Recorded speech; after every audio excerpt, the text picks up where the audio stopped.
What's up? I'm back to share another spooky story with you guys for this Halloween season. So, if you've seen my last video, which was called Hide and Seek in the Dark, you were introduced to the farmhouse that I lived in and moved to in '87. And that's where all these stories are going to take place. And I'm going to make the photo of the property, the still on the video again so you guys can see the layout of the land and all the buildings that we had and everything. And in just a quick extension to the last story that I didn't think about when I did it at the time, but that shadow man that I seen in my dad's room, my niece also seen a shadow, a man in her room when she was only like a toddler, 1 or 2 years old, and we had a room for her, which was right next to my dad's room. And she came running out of there several times and pointing at it. And she's like, there's a man, and she was so sure there was something there. She was freaked out. And she was pointing up at the ceiling in her room, which I thought that was weird. But, me and my mom would just tell her, like, there's nobody there, there's nothing there. So I think it was the same shadow man, probably, that I saw and other people saw. So, anyway, just wanted to add that on there real quick because I forgot.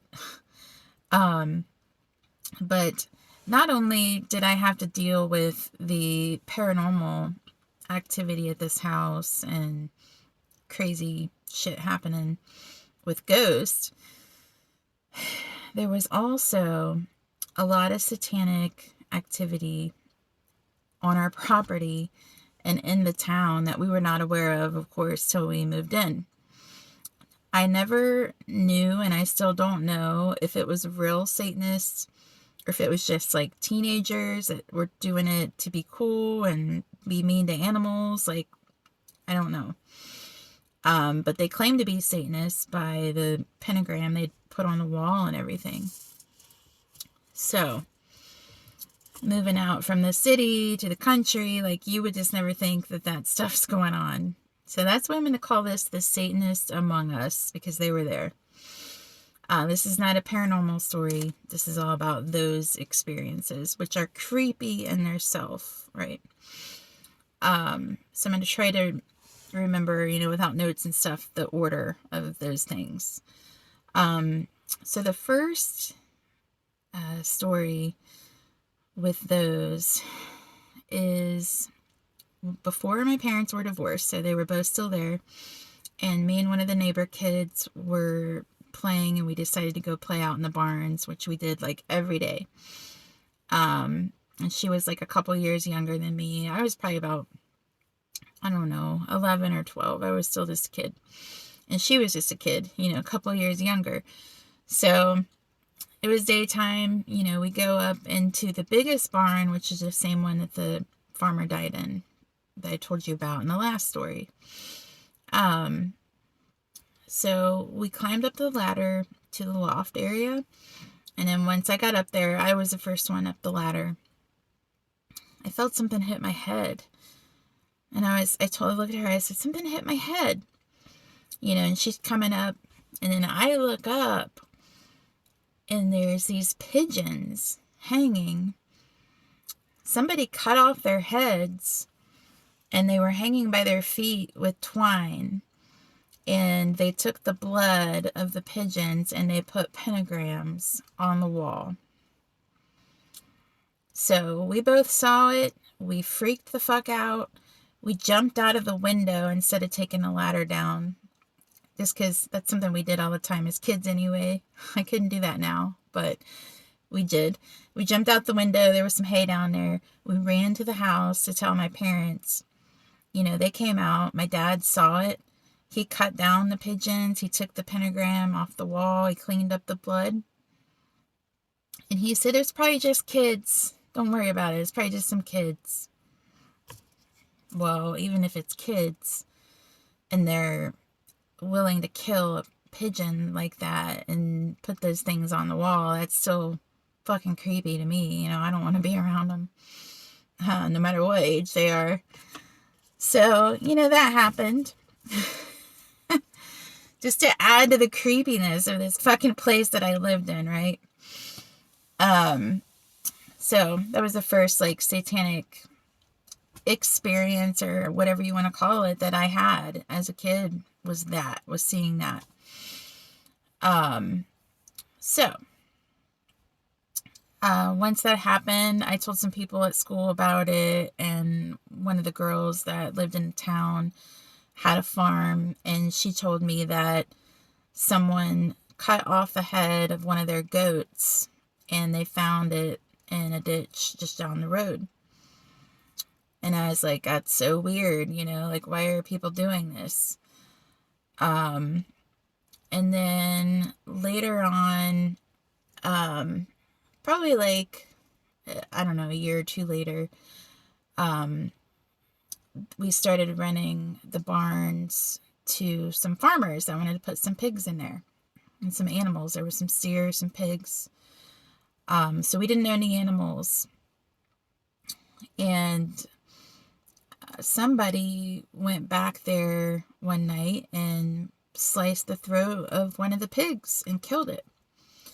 And they were pretty upset about it. They came to me asking me, like, if I knew anything, if I knew anyone that would have done that. None of my friends that I knew of would have done that, So, they even called the cops and reported it. And the cops came out and they talked to my dad, they talked to me, and they asked if I'd, seen anyone coming back there, any vehicles or anything. And I didn't see anyone or hear anything. So that was creepy to know that was literally in my backyard, and this was after the divorce, when I lived alone. My dad worked third shift, and I was there by myself pretty much all the time. So, that just added that extra layer of creepiness to this whole situation, this whole 8 years that I lived in this crazy haunted farmhouse. So, I'm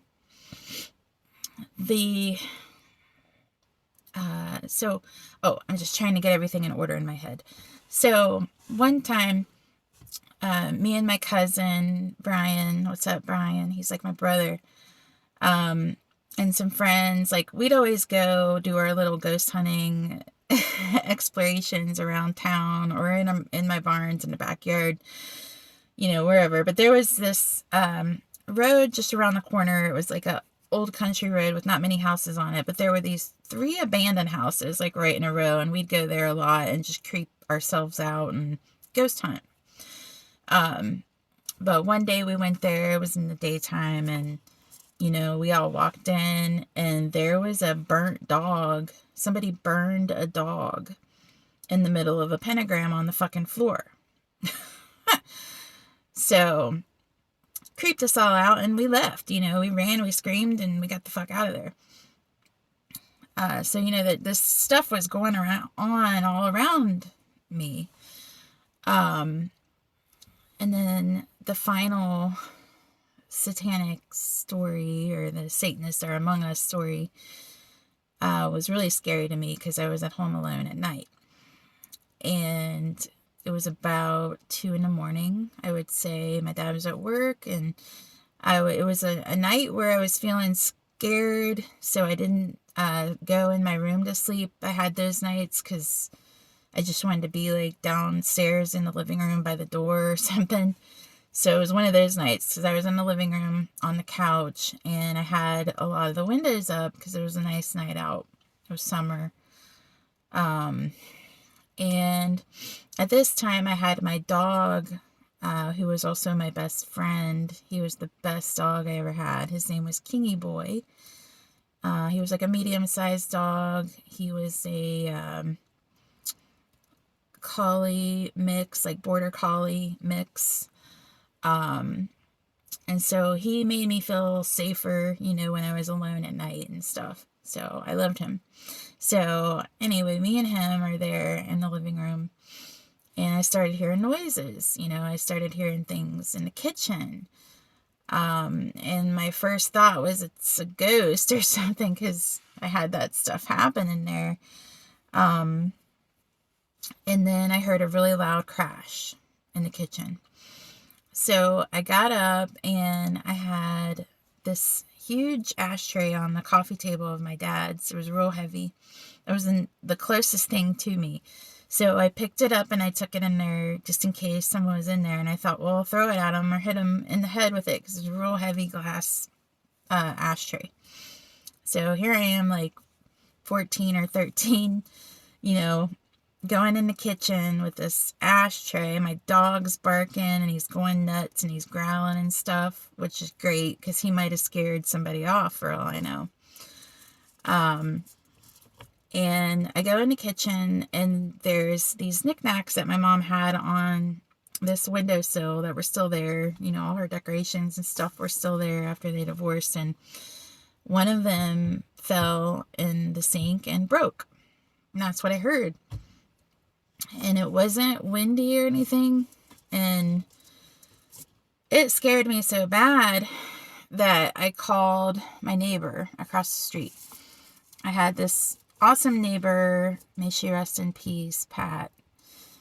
She was Scottish, and she was a very good friend of ours. And I always knew I could call her if it was 2 a.m. and I was scared or whatever. I could call her. So I called her. You know, she knew I was alone. I told her that something broke, you know, told her what happened. I didn't know if it was a ghost. I didn't know what it was. I was scared. So she sent her son over, who was like my age, and then his friend that lived next door. You know, they were both about my age. They came over and he had a knife just in case. And they checked out the area, and we noticed that the screen was loose, that window where the knickknack broke. Somebody took the screws out. Some of the screws were missing. There was one on the ground. So that's not paranormal. That's like someone trying to get in the house. So it was enough to get my neighbor to call my dad at work and tell him about it, and to call the police. So my dad actually came from his job, and which is something he never ever did. Like, if I was scared, I mean, it just showed me that he knew, like, this is legit, you know. So he came, he talked to the cop, you know, and we showed the cop the window, like the screen and the screw that was missing on the ground, and, you know, had him look around a little, but he literally only looked like around the house. He just walked around the house, and there was 8 barns. Like, anybody could hide anywhere in that place. And he was like, I don't see anyone. Looks like whoever it was, you know, they're gone. They're not here now. So he pretty much did nothing and and left. And then my dad was going to go back to work and leave me there for the rest of the night. And, you know, thinking about it now, like, I didn't think about this then, but Satanists like virgins, and here I was 13, 14, virgin, alone. You know what I'm saying? Like, they could have took me as a sacrifice or some shit. I don't know. You know, if anyone knew I was there alone, like, everybody knew my dad left at a certain time and was not there very much. So who knows? But anyway, he was going to go back to work, and then my dog starts going off. He's steady staring out at the barns, barking, growling. Thank God he did, because he got my dad to stay, and I really didn't want him to leave. Like, I was so freaked out. I was actually going to just go stay the night at the neighbors, you know. But yeah, my dog went off, and I told him, I said, Dad, I was like, I think somebody's out in the barns. I was like, you know, the cop should have looked. Like, I even told the cop to look in the barns, and he wouldn't. He would not do it. So yeah, my dad stayed that night with me, which is like a first, and we don't know. You know, we don't know who did it. We don't know what it was. But that's my stories about the satanic activity in that little town that we moved to in this creepy house that I lived in, basically alone, and it was going on in my back fucking yard.